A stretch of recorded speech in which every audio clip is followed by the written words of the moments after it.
O meu nome é Irma Juliana Moral Campo. Eu sou doutora pelo programa de Genética e Biologia Molecular da UESC. E onde vamos falar sobre a construção e interpretação de redes de interação de proteínas. Essa palestra vai estar dividida em 2 dias.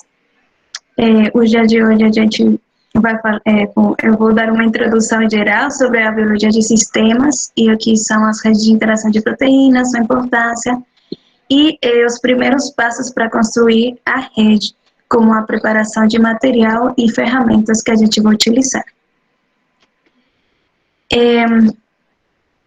Amanhã eu vou dar uma introdução sobre o uso do programa Cytoscape, que é onde a gente monta as redes de interação.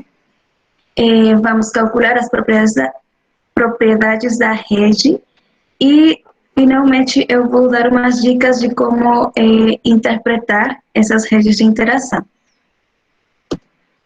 Então, começando pela introdução, o que é biologia de sistemas, que é o campo que engloba as redes de proteínas.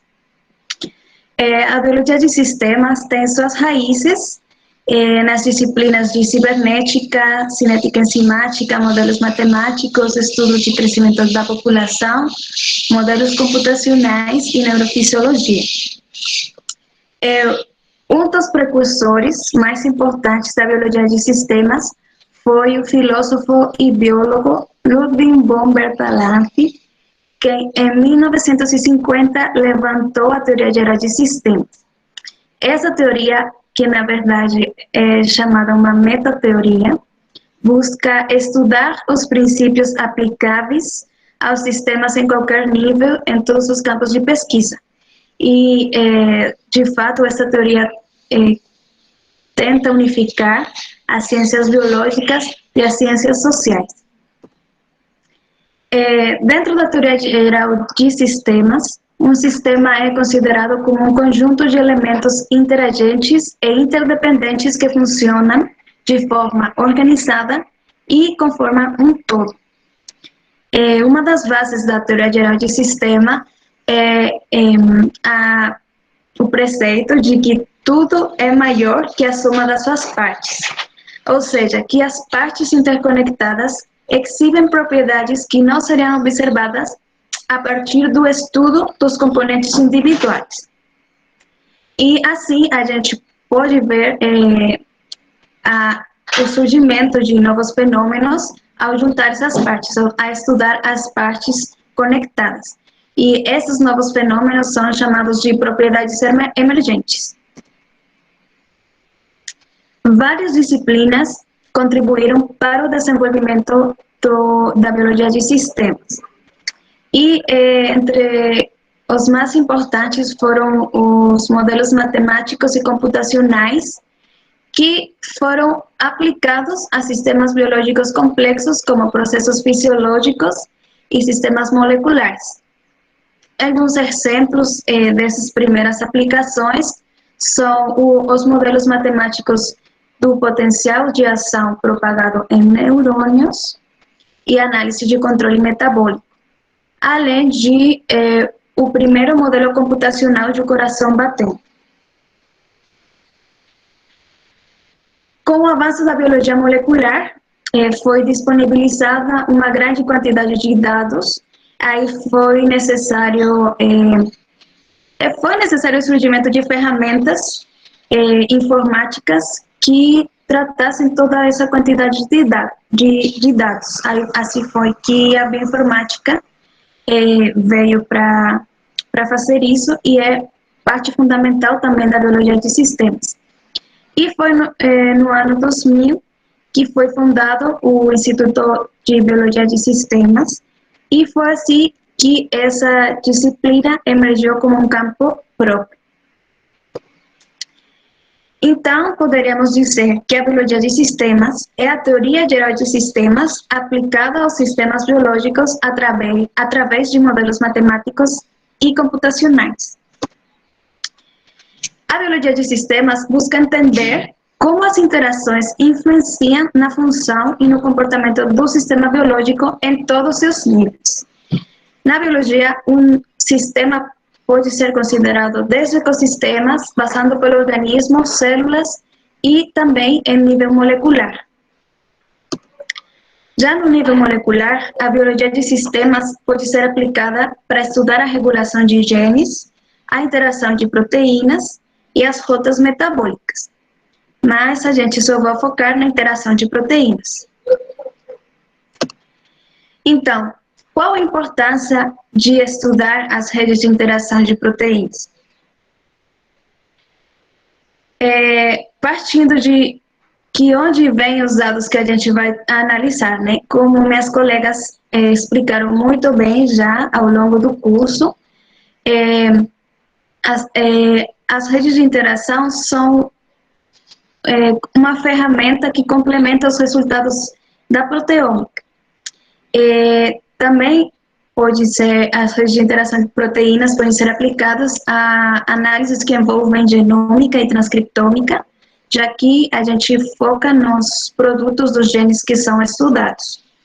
Ou simplesmente a gente pode ir no banco de dados de proteínas, selecionar as de interesse e fazer análise de redes. E por que as proteínas? Isso já foi muito falado aqui no curso, as proteínas são essenciais para todos os processos biológicos dos organismos. Porém, as proteínas não agem sozinhas, pois as interações entre elas são fundamentais para elas realizarem suas funções. Essas interações podem ser tanto físicas quanto funcionais. As interações físicas envolvem um enlace molecular, e os exemplos dessas interações podem ser os complexos proteicos. E as interações funcionais entre proteínas são, por exemplo, quando as duas proteínas formam parte da mesma rota metabólica ou do mesmo processo biológico. É esse que se refere com interação funcional. Então, para que estudar as redes de interação proteína-proteína? Essas redes são representações, como eu falei, dos contatos físicos e funcionais entre as proteínas da célula. O estudo dessas redes nos permite caracterizar complexos e vias biológicas, compreender a fisiologia celular em estados normais e alterados, como, por exemplo, em doenças, nos permite entender a função e o comportamento de uma proteína e podemos prever os processos biológicos nos quais uma proteína de função desconhecida está envolvida. Então, praticamente as redes são representações gráficas dessas interações proteína-proteína. Essa representação gráfica consiste em nós ou vértices, que são os círculos, que representam as proteínas. E os conectores, ou arestas, indicam quais proteínas interagem entre si. Porém, a rede não é apenas uma representação gráfica, pois precisa também de análise matemática, através da teoria de grafos, e de análise estatística, que eu vou falar sobre isso amanhã. Então, antes de construir a rede, a gente tem que levar em consideração uma série de fatores. A primeira coisa é a organização de dados, que pode parecer uma coisa muito óbvia, mas que é muito importante para a gente começar a construir as redes. Eu trouxe um esquema de um exemplo que já foi muito falado pelas minhas colegas sobre proteômica comparativa, que é uma abordagem que o grupo da proteômica utiliza muito. Então, sobre a organização de dados nesse tipo de análise, a gente tem, por exemplo, folhas de cacaueiro tratadas, pode ser inoculadas com algum patógeno ou tratadas com algum estresse ambiental. E temos o controle. Então, a gente vai extrair as proteínas desses dois tratamentos e vai analisar as proteínas que foram acumuladas diferencialmente. Então, eu vou ter proteínas que tiveram aumento de acúmulo e proteínas que tiveram diminuição de acúmulo após a aplicação do tratamento. Então, eu preciso ter muito bem claro quais são essas proteínas, fazer uma lista das proteínas que tiveram aumento de acúmulo, fazer uma lista das que tiveram diminuição de acúmulo. Esse é um exemplo dessa abordagem, mas depende também muito das análises que você fez. Assim, quando você tem seus dados bem organizados, é mais fácil você colocar o objetivo das redes.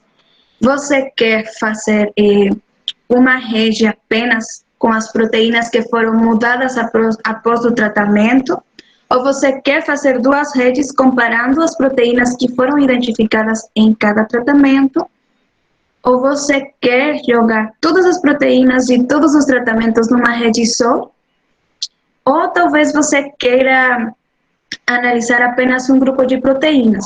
Por exemplo, só proteínas que estão envolvidas em respostas de defesa, ou apenas proteínas envolvidas no metabolismo de carboidratos, etc. Então, é muito importante a organização dos dados e o objetivo das redes. Outra coisa muito importante é a seleção do organismo do qual você vai construir a rede. Por exemplo, no exemplo que eu trouxe, eu trabalhei com cacau. Porém, o cacau não tem sido muito explorado, não tem sido muito estudado biologicamente quanto outras plantas, por exemplo, Arabidopsis. Nesse caso, como da rede eu quero extrair a maior informação possível, eu vou ter que buscar quais são as proteínas homólogas no organismo modelo das proteínas que eu identifiquei. E eu vou mostrar como fazer isso mais para frente. Então, por que eu sugiro utilizar um organismo modelo? Como eu já falei, tem muita mais informação sobre os organismos modelo e tem sua anotação disponível. A anotação é a descrição da função dos genes, né, do genoma do organismo. Então, você vai ter muita mais informação fazendo a rede utilizando as proteínas de um organismo modelo.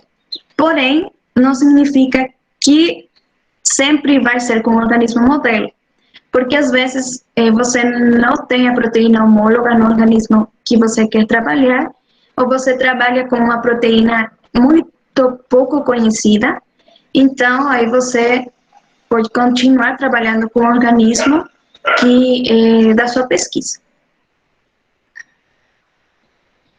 Então, as ferramentas que a gente vai utilizar, a primeira coisa é as sequências no formato FASTA no bloco de notas. Só para ter certeza de que todo mundo me está ouvindo. Estamos sim, Uli, tá ótimo. Estamos, Uli. Obrigada. Então, a primeira coisa que a gente vai precisar é as sequências das proteínas que a gente identificou, as proteínas que a gente quer analisar na rede. Esse formato é fácil de pegar no site do NCBI. Eu vou precisar instalar o Cytoscape, que é o programa onde a gente monta as redes. Mas, para conseguir instalar esse programa, a gente primeiro precisa instalar o Java no computador. Aí a gente já poderia instalar o Cytoscape. A gente também vai precisar do RStudio para fazer as análises de propriedades da rede. E o mais importante, a gente vai precisar procurar informação no banco de dados do string. O string, que significa ferramenta de pesquisa para a recuperação de genes ou proteínas em interação, é um banco de dados de interações de proteínas que cobre atualmente quase 25 milhões de proteínas de mais de 5.000 organismos. Este banco de dados contém interações proteína-proteína conhecidas e previstas, que vêm tanto de interações diretas ou físicas, ou indiretas ou funcionais. Essas interações vêm de previsões computacionais, transferência de conhecimento entre organismos e de outros bancos de dados primários. Então, o que a gente vai fazer agora? Esse é o fluxo de trabalho resumido para a gente acompanhar. Como eu falei, a gente tem que obter os dados, após isso organizar os dados, as proteínas que a gente vai analisar, definir o objetivo da rede ou das redes e definir o organismo do qual a gente vai pegar as proteínas para construir a rede. Vamos obter as sequências FASTA das proteínas que a gente quer analisar. Vamos submeter essas sequências no banco de dados. Daí a gente vai obter as redes. Vamos montar as redes no Cytoscape. Após isso, a gente calcula as propriedades da rede. Vamos representar essas propriedades calculadas na rede. E, finalmente, a gente interpreta todas as informações que a rede nos pode mostrar. Então, hoje a gente vai ver como obter as sequências FASTA e vamos conhecer o banco de dados do string para ver como submeter as sequências e como obter as redes.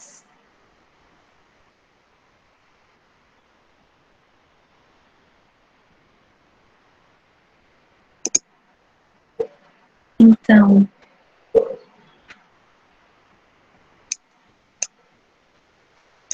para obter as sequências FASTA, que eu já tenho aqui, eu tenho um exemplo, eu esqueci de falar do exemplo. Eu tenho uma lista de proteínas, hipoteticamente, de proteínas identificadas em folhas inoculadas, por exemplo, inoculadas com algum patógeno. Eu tenho, como eu falei, eu preciso meus dados organizados. Nesta lista eu tenho o código da proteína que foi identificada, o nome da proteína e se ela foi, ela teve aumento ou diminuição de acúmulo após o tratamento ou em comparação com o controle, tá? Então, eu tenho minha lista de proteínas e eu vou pegar as sequências FASTA. Para isso, é muito fácil. A gente vem aqui e digita o NCBI, no site do NCBI, que é o Centro Nacional de Informação para Biotecnologia. Então, a gente entra aqui nesse resultado do Google e só precisamos copiar e colar o código da proteína, tá? Então, buscar. E, então, aqui no site foi identificada a proteína com o código, que é a proteína de semente de 21 kilodaltons de Toporoma cacau. Então, vocês estão vendo aqui que já dá a opção do formato FASTA. Então, eu clico aqui e é só copiar só essa parte que, só para esclarecer, gente, o formato FASTA é a sequência da proteína representada pelas letras dos aminoácidos, né? Então, eu copio essa parte daqui e colo no meu bloco de notas. Então, eu já tenho todas as proteínas que eu identifiquei que estão nesta lista.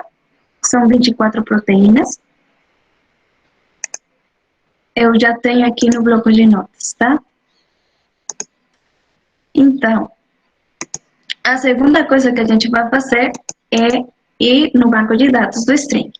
É simplesmente digitar string e a gente vai nesse endereço do banco de dados e deve aparecer essa página de início, onde tem as informações, quantos organismos tem esse banco de dados, o número das proteínas e o número de interações que cobre atualmente esse banco. Para continuar com a busca, a gente só dá aqui em Search. E o string tem várias opções para você inserir seus dados, tá? Eu vou explicar rapidamente. Você pode inserir uma proteína apenas pelo nome, ou você pode inserir uma lista de nomes de proteínas, ou você pode procurar também por sequência, por uma sequência só, ou por múltiplas sequências, tá? Essa nova opção de proteínas com valores, aí eu ainda não utilizei, né, mas acho muito legal. Tem uns exemplos aqui. Você coloca o nome da sua proteína, dando já os valores de fold que ela teve, né, os valores de expressão que as proteínas tiverem. Também tem a opção de procurar os organismos de interesse, se ele está aqui no banco de dados. A opção de procurar famílias de proteínas. E tem exemplos simples de as 10 interações mais confiáveis dessa proteína, as 20 genes mutados mais frequentemente de humanos e uma proteína pouco caracterizada de metanoceato, tá? Mas aqui a gente vai utilizar essa opção aqui, sequências múltiplas, tá? A gente pode copiar todas as sequências aqui ou carregar o arquivo onde estão as sequências. Eu vou carregar o arquivo e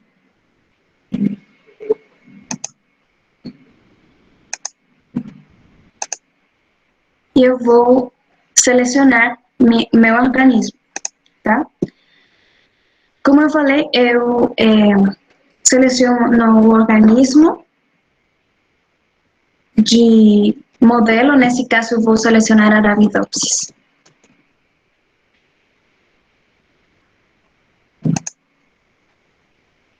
Então, gente, lembrem que eu estou submetindo proteínas que eu identifiquei em cacau, porém eu quero procurar as proteínas homólogas dessas proteínas nesse organismo aqui, tá? Em Arabidopsis. Então, eu vou dou no search.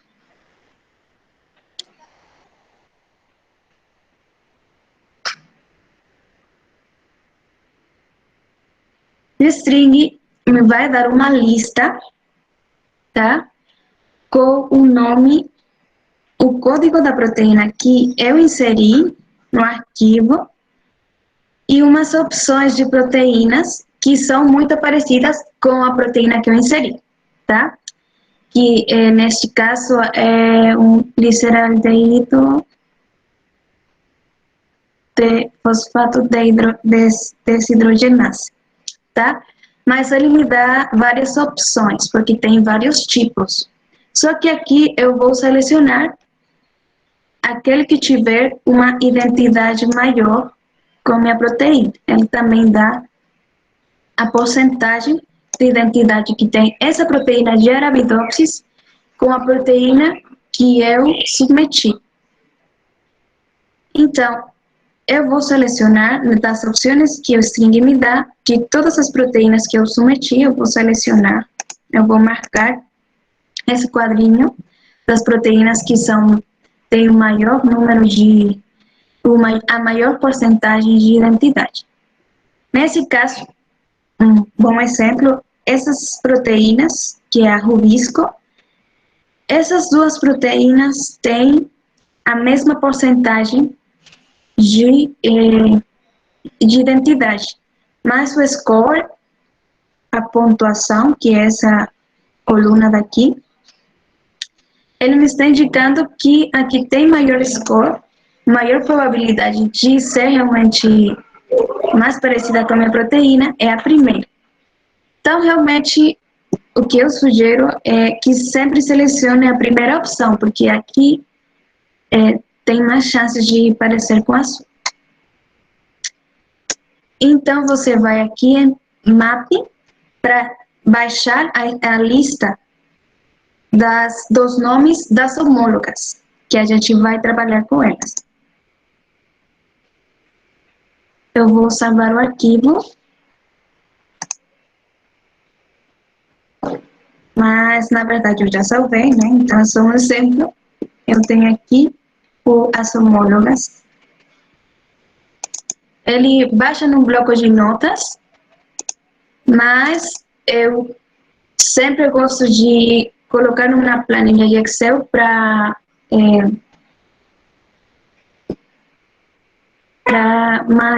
é mais confortável para mim, né? Mexer na planilha de Excel. Então, o que a gente baixou foi essa informação daqui, tá? Essa tabela tem o código da proteína que a gente identificou, tem o código da proteína no string, tem a porcentagem de identidade da proteína que eu submeti com a proteína do organismo que eu selecionei no string, tem o score e tem o nome, além de ter a anotação, né? O que faz essa proteína. Quando eu já tenho essa informação, o que eu vou fazer o que eu vou utilizar dessa lista é essa coluna daqui. Os nomes preferidos. Por quê? Porque eu vou submeter nome proteína por proteína. Individualmente, com esses nomes daqui, eu vou submeter de novo no string. Tá? Eu volto aqui.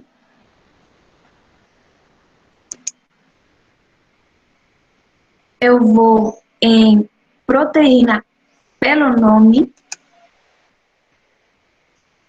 E é só copiar e colar aqui nesse campo e seleciono o organismo.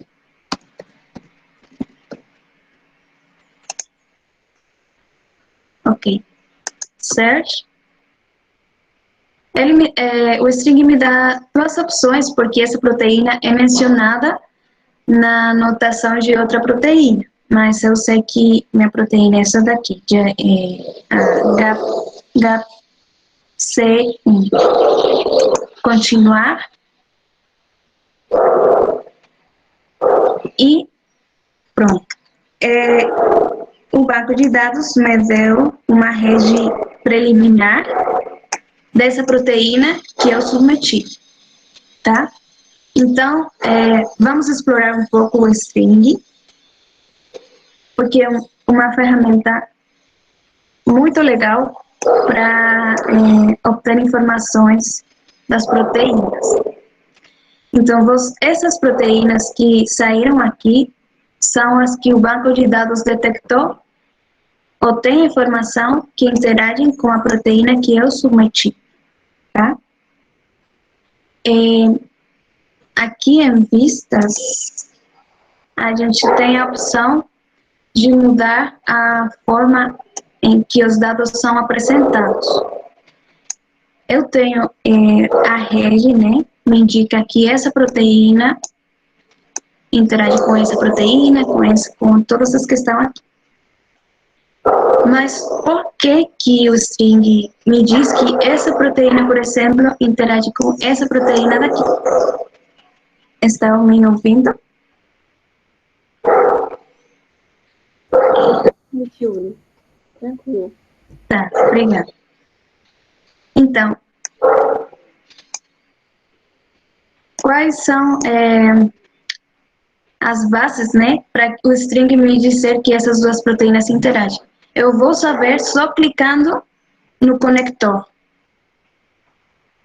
Aí ele me dá a informação da proteína que eu submeti e da proteína que eu selecionei a interação, né, o conector, com qual proteína conecta. Também me dá as informações dessa proteína. Atividade enzimática, essa proteína aqui é uma enzima-chave na glicólise, a proteína que eu submeti, né? Agora, por que elas está aparecendo aqui interage? Então, o string dá aqui essa informação. Evidência sugerindo uma ligação funcional.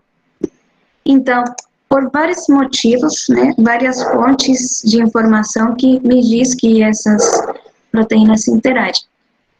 Elas são vizinhas no genoma? Não, mas genes homólogos são vizinhos em outros genomas. Então, ele já dá um score. E aí você pode clicar aqui em Show, que ele te mostra a evidência de que esses genes são os vizinhos, né? No genoma, nesse caso, ele te dá a árvore, e essas aqui são as espécies, os organismos, onde essas proteínas são vizinhas. Sim, os genes dessas proteínas são vizinhos. Tá? Se eu clicar aqui, ok. Essa proteína ainda não está disponível.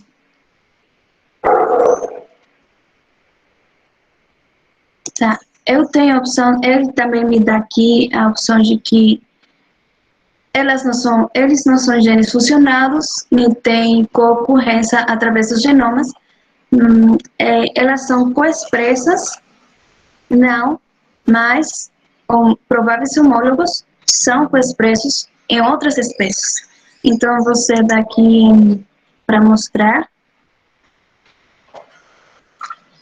E ele dá essas informações. Essas proteínas, a coexpressão não é observada em Arabidopsis, mas é observada em outras espécies, como o Danio dele. Ele dá os exemplos, Drosophila melanogaster, Populus tricharpa, etc. Então, ele tem aqui evidência de por que essas proteínas aparecem interagindo dentro da rede. E você pode fazer isso com todas as proteínas que aparecem aqui, tá? Então, você também pode pedir para que o string te mostre apenas as proteínas que estão interagindo através de experimentos, que já foi, né, confirmado que elas interagem através de experimentos, ou através de outros bancos de dados, através de text mining, que elas aparecem mencionadas no mesmo resumo, no PubMed.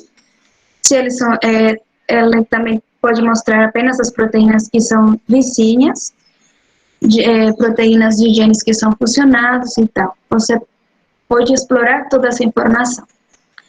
Mas o que a gente vai precisar agora é extrair a rede dessa proteína. Para isso, eu vou primeiro aqui em configurações. Eu vou selecionar o significado dos conectores. Pode ser por evidência, né? Vamos ver um exemplo. Se você seleciona aqui e você quer que os conectores te mostrem evidência, eles mudam.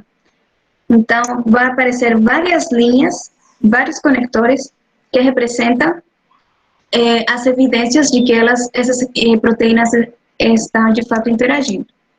Mas a gente quer essa opção aqui, de confiança, né? Então, a gente seleciona que eu quero que os conectores signifiquem, representem a confiança, a interação. Eu vou selecionar todas as fontes ativas de interação, que eu acabei de falar, o text mining, através de experimentos, através de outros bancos de dados, através da coexpressão dessas proteínas, se elas são vizinhos em genomas, etc. Então, eu seleciono todas as opções e eu vou selecionar aqui uma pontuação, que é uma medida estatística para confiança. Você tem a opção de baixa confiança, confiança média, alta e a mais alta.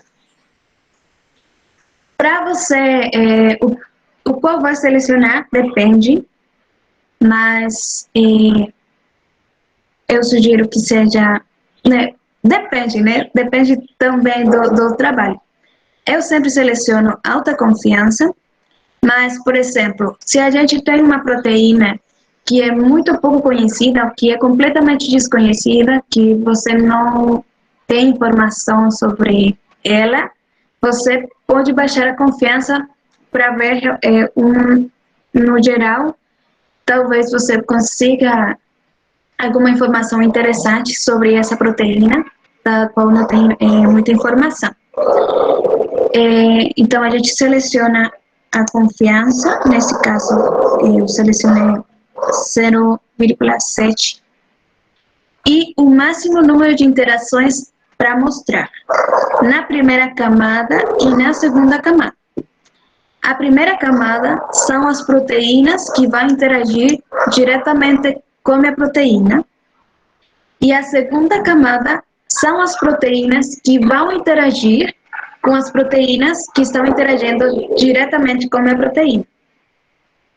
Então, você pode selecionar essas opções, ele te dá um máximo de 50, não mais que 50 interações, mas você pode colocar o valor que quiser, tá?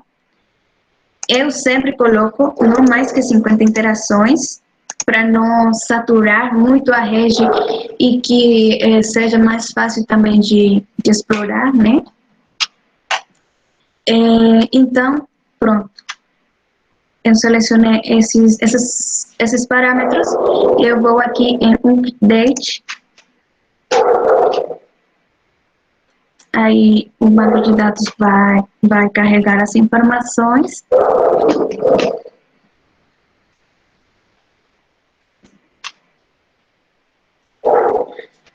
Pronto. Essa é a rede que o string me mostra com os parâmetros que eu selecionei, tá? E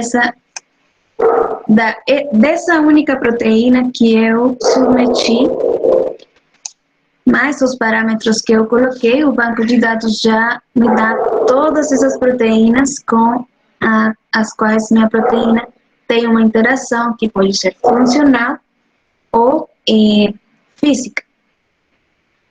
Então, o que eu vou fazer com essa rede? Eu vou exportar, tá? No formato PSV, tá? Vou dar aqui o download. Eu vou salvar.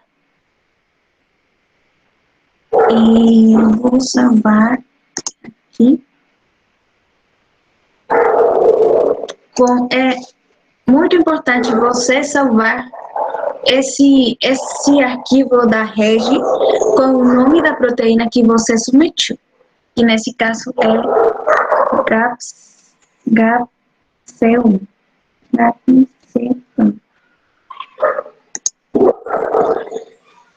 Sim.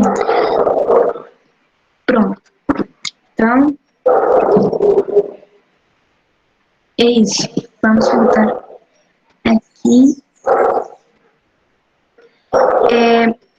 Gente, esse procedimento que eu acabei de fazer, a gente vai repetir com todas as proteínas, né, da lista. Você vai submeter uma a uma, submete a proteína, coloca os parâmetros e você exporta a rede.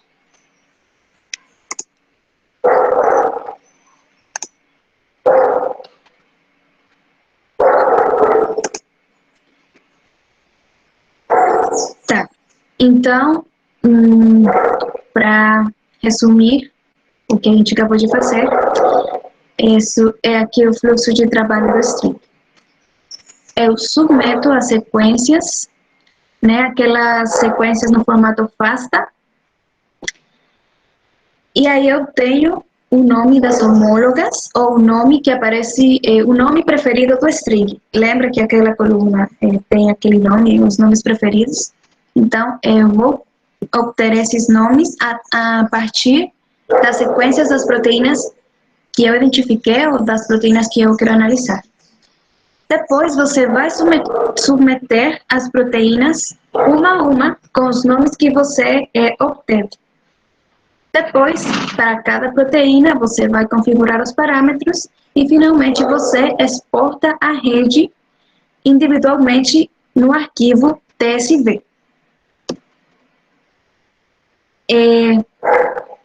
Bom, agora o que a gente vai fazer é... Tem muitas coisas para mostrar lá no string, mas eu acho que as coisas mais relevantes eu já consegui mostrar para vocês. O Citascape é o programa onde a gente pega essas redes que nós exportamos no string e junta no Citascape e faz ficar bonita também. E você atribui as propriedades da rede, amanhã a gente vai falar mais sobre isso. Mas um aviso importante sobre esse programa, na verdade, são dois. Esse programa é muito pesado e às vezes dá problema. No meu caso, no meu computador não tem muita capacidade e às vezes trava, então eu tinha que trabalhar apenas com esse Citascape aberto. Eu tenho que fechar navegador, tenho que fechar outros documentos para eu conseguir trabalhar bem no Citascape. E outro aviso que eu já falei, mas é muito importante, que se você não tem o Java, você não vai conseguir instalar o Citascape no seu computador.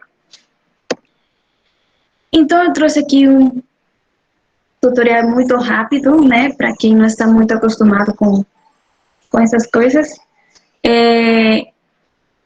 Para instalar o Java, é só digitar Java no navegador do Google e clicar aqui no site do Java para fazer o download.